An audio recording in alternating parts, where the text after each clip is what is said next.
Okay, all right. So, I just wanted to welcome you here. Thank you so much for meeting with you, Beat, for this interview. I just wanted to introduce ma'am a little bit, even though she needs no introduction. But we have Miss Anuja Chauhan with us, and she's, a very famous author. She previously worked in advertising and has written several like great books, and some of which are The Zoya Factor, Battle for Pitora, The House That BJ Built, and so on. And now she's written a new book, and we're super excited to read it. It's called Club You to Death. Um, but before we get into the book, we just wanted to ask you a few questions.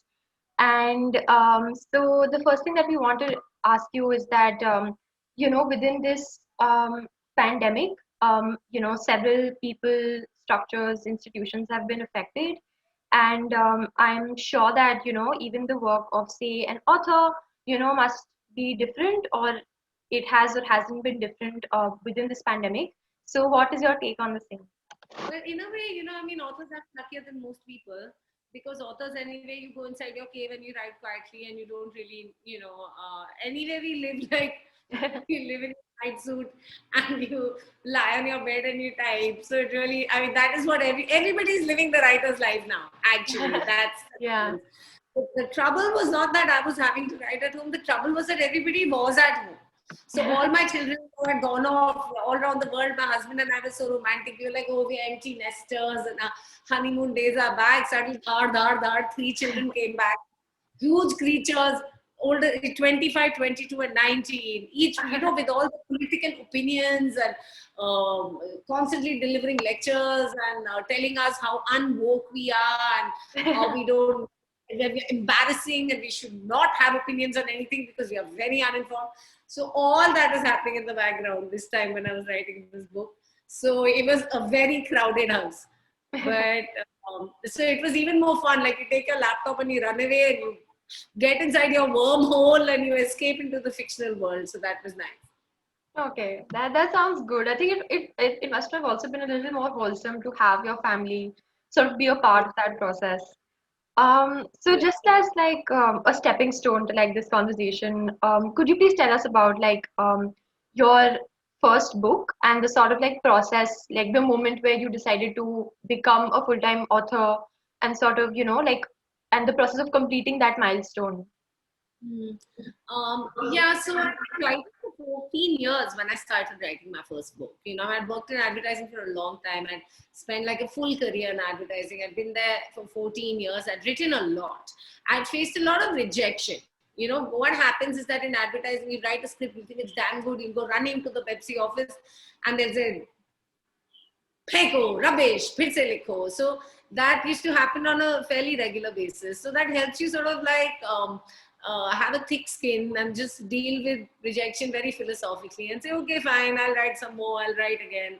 So that was one thing, and I think you do need that.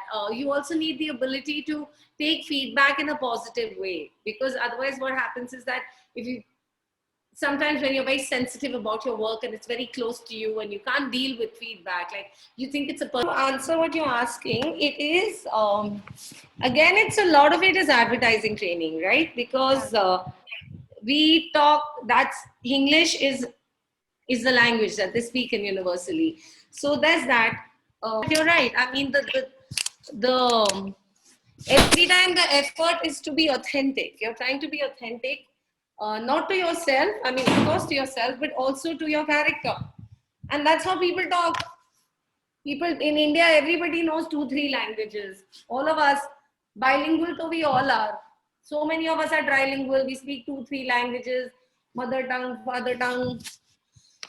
Speak in one language when we are making love. We speak in one language. When somebody bangs our can, we come out to abuse them. We speak another language at work. So it's always different, right? Yeah. So if you don't put that, then your book will sound stilted. It'll sound fake. Hmm. Because, so it just, the effort is to try and capture language as naturally and as authentically as possible. Like, this is how people speak. This is how people speak. What I try to do is I try to leave hints. So if you're like, if you don't know Hindi, say you know English and Tamil, and there is Hindi in my book, so I leave enough hints there so that you'll understand what I'm saying. You know, Hmm. I try to do that. Try to repeat it, but not using, like, not in brackets writing the real meaning, like not writing chi and then in brackets yuck, but in a way conveying that chi. By the time you finish the book, you realize that chi is an expression of disgust, or like hi is an expression of disgust, so that's what I Okay. try and do. All right. So, in this interview, you talked about how male authors never face the problem of being put into a box. And you've also, expressed how these sort of categories are often imposed on female authors. So, sort of, not exactly that, but that sort of highlighted an important issue, which is something that I did not know of, and I felt like even people around us don't really know of. So, in the same line of thought, what are certain other problems that authors, or maybe like female authors specifically, face within, say, the world of writing or publishing or even advertising, say, from like your line of work? I think that women, if you talk about writing specifically, then I think writing is a slightly indulgent kind of interest, that people have. So, like a man will hold down a job, perhaps, in, he'll be a banker, like all our fellows, like Chetan and Amesh and all these guys, like I'm a banker. Oh, I'm so important. I wear my suit, I go to the bank. Okay. Yeah. And then in my free time, I write a book. Hmm. And I also have a wife and kids and so on and so forth. I feel that men are slightly more privileged because nobody questions so much what they do with their free time. So it's easier for them to write a book in their free time. Whereas a woman is expected to multitask so much, go for that PTA meeting, go for the vaccination, make sure that she still looks attractive, cook the food when she comes back from work, and be totally like this professional career woman at work. So for women, it's harder to find that time only to sit down and write. It's easier for men because Yeah. it's accepted that a man doesn't necessarily have to tell the house help how to work, calibrate how the machines. Men don't, nobody expects them to do that stuff. So I think they have more free time, and then they have more free time in which they could technically write or do anything it is that they want to pursue. But a woman throwing out her children on a Sunday morning and saying, I'm going to write a book, is Hmm. very different from a man throwing out his children on a Sunday morning and saying, I'm going to write a book. Yeah. Because the woman is expected, you in your own head, you think, oh, but I should play Chinese checkers with the kids, I should watch Tom and Jerry with them, or I should help them with their homework, or we should do something together. You will yourself do this. You will yourself feel very guilty that why should I just, how am I doing this? I'm shampooing my hair and I'm typing a novel on a Sunday. You feel very guilty. So I think there's that it's a bit of a self-indulgent kind of a hobby, especially when you start writing. People think it's self-indulgent and it's a hobby, and so girls are frowned upon for doing it. Um, but I think subsequently, if you've got a decent body of work, then I think you're taken as seriously as anyone else. So those are initial things. Those are initial stumbling blocks, saying that, oh, she's writing a book and nobody takes it seriously. But if you write a decent book, you write another one and you write another one and you build up a solid body of work, I don't think anybody will not take you seriously. Like in advertising, I've never faced doubt from a single client saying that Anuja can't do it because she's a woman. There's never any. I've always worked on male categories my whole life. The biggest brand Pepsi has sold for 14 years. Pepsi is drunk by boys. The audience is men, young men, Yeah. 14 to 29. So it's a male audience. Hmm. So I think eventually it's about and what you want to come across as. Do you want to come across as a writer, or you want to come across as a female writer? Because there's a difference. Hmm. And I think somebody decide, look, I'm a writer, and that's it. Everybody's just a writer. Yeah. Anyway, nowadays, more and more, my children bite off my head saying, you don't understand gender, you don't understand sex and fluidity and all that stuff. So I think everyone should anyway just be a writer in any case. Book Club You to Death. I wanted to ask you, say this is a different setting. So what, inspired you to write about this? Did you have the idea and then you wrote it, or like, you were writing a book and you found this idea within it? The setting is actually pretty familiar. Again, Okay. even for my readers and even for me, because it's Lutyens Delhi, it's Delhi, Yeah. it's rich Delhi people and loud Delhi people and crude Delhi people. So um, I think the setting is similar to the setting, say, in Pricey Thakur Girls and the house that BJ built, and even the Zoya factor.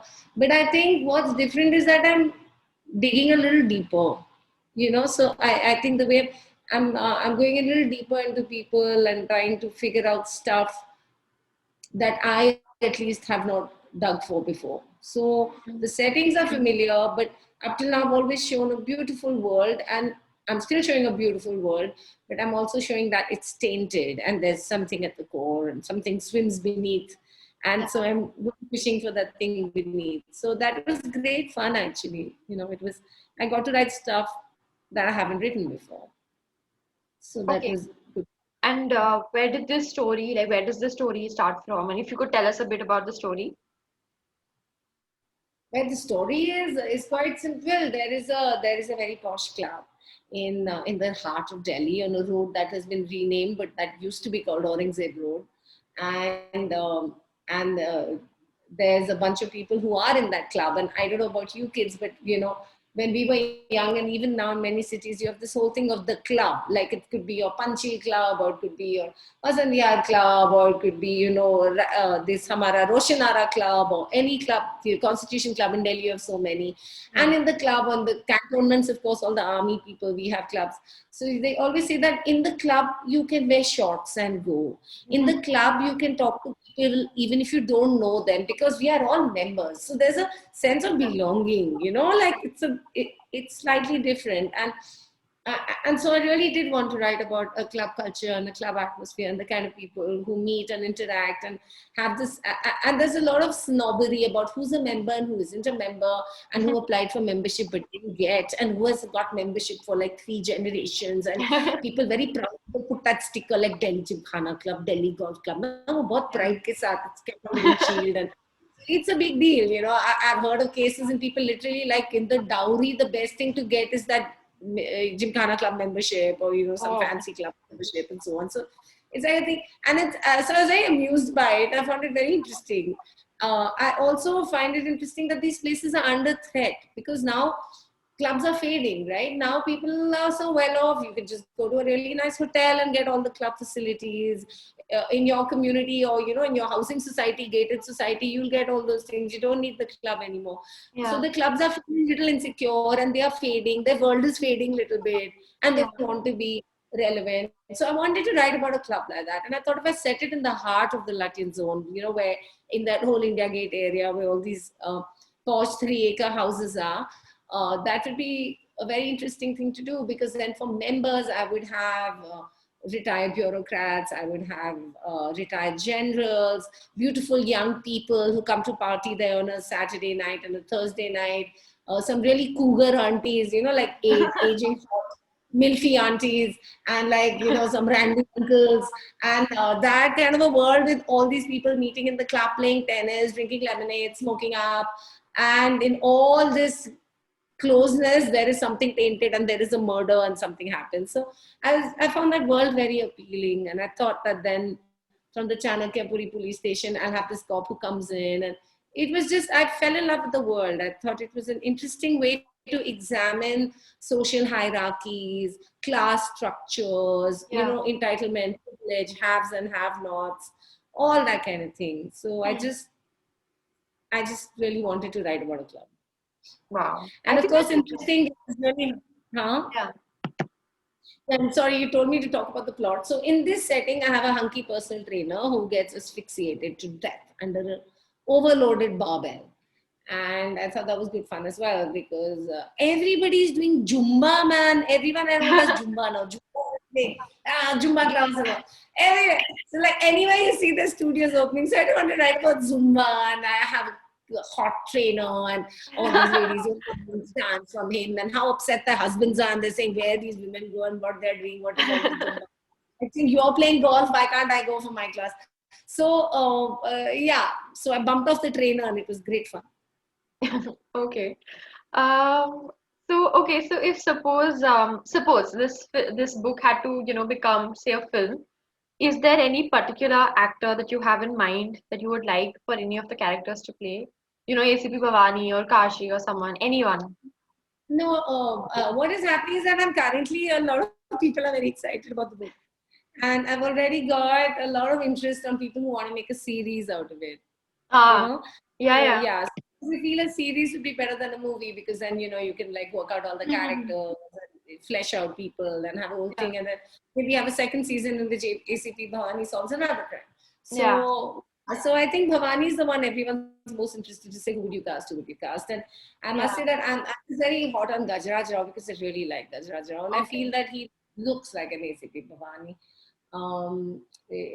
Because he's sort of like he's cute as a chiku and keen as a cheel. Like he can do that, like Yeah, round and a little like smart underneath and decent. He's a decent person. So yeah. I was thinking, yeah. Okay, that's great. And I would love to see it on like, on like an OTT platform. I think it'd be great. It'll be like the perfect blend, because your stories are also just so rich and interesting. So it'll be interesting to see how they like carry it out. I also wanted to ask you, if so, another like thing that you had said recently is that as you write successive books and like as like time goes you also see a difference in your own voice, with like different experiences, newer experiences that you have, and with like changing times. So how is the voice, your voice in this book different, or like what stands out in this book as compared to the others five that you've written? I think this. What's different to me in this book is that I'm I'm for me this is new territory. Like the romantic relationship, for example, in this book is an ex relationship. It's past tense. It's the first time for once I've written a love triangle. Though so for me that was interesting and different to see what's going on in Kashi's head. And there are these girls. There's his past girlfriend. There's the ghost of girlfriend past. There's girlfriend present, but she's not really present because she's not in the book. She's just like somewhere else. So I really like examining that and seeing how bitter and sweet it can be when you don't have closure and you have a lot of resentment. I mean, it wasn't a nice parting at all. So there's a lot of resentment and a lot of open tabs which you haven't minimized. And like so there's a Yeah. lot of that going on, and that was very interesting for me to write because usually I tend to gravitate towards my familiar area of the girl and the boy getting together. So for me that was different, and I really enjoyed writing that relationship. It was good fun. Okay, That was all different. right. That is all that I had to ask. Thank you so much for Thank you. meeting with us. And yeah, we're all Great. super excited to read your book, Club You to Death, and it is out. Yeah, Um, yeah. yeah, and it's available in all like bookstores around you. So please go read it, and it'll be great fun. Yeah. Okay. Okay, all right. Thank you so much, ma'am. Thank you.